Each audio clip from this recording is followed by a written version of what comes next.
نحمدہ ونصلی علی رسولہ الکریم فاما بعد اعوذ باللہ من الشیطان الرجیم بسم اللہ الرحمن الرحیم السلام علیکم ورحمۃ اللہ وبرکاتہ۔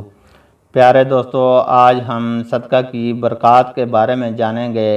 اس سے پہلے اگر آپ دوستوں نے ابھی تک ہمارے چینل ون وے اسٹریٹ کو سبسکرائب نہیں کیا تو سبسکرائب کر لیں اور بیل آئیکن پریس کر دیں تاکہ ہر آنے والی نئی ویڈیو آپ کو پہنچ سکے۔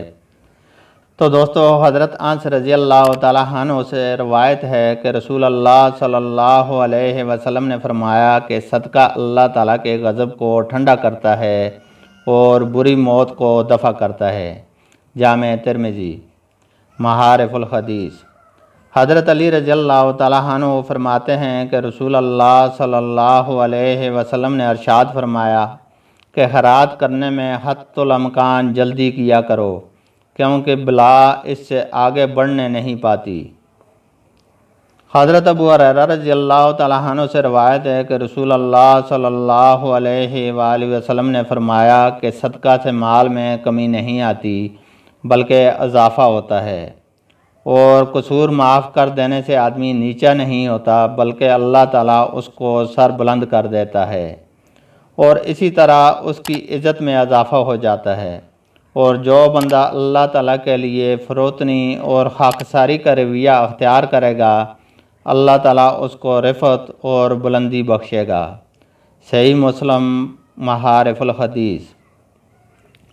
حضرت انس بن مالک رضی اللہ تعالیٰ عنہ سے روایت ہے کہ رسول اللہ صلی اللہ علیہ وسلم نے فرمایا، 7 چیزیں ہیں جن کا ثواب بندہ کے مرنے کے بعد بھی جاری رہتا ہے اور یہ قبر میں پڑا رہتا ہے: جس نے علم دین سکھلایا، یا کوئی نہر کھدوائی، یا کوئی کنواں کھدوایا، یا کوئی درخت لگایا، یا کوئی مسجد بنائی، یا قرآن ترکہ میں چھوڑ گیا، یا کوئی اولاد چھوڑی جو اس کے مرنے کے بعد بخشش کی دعا کرے۔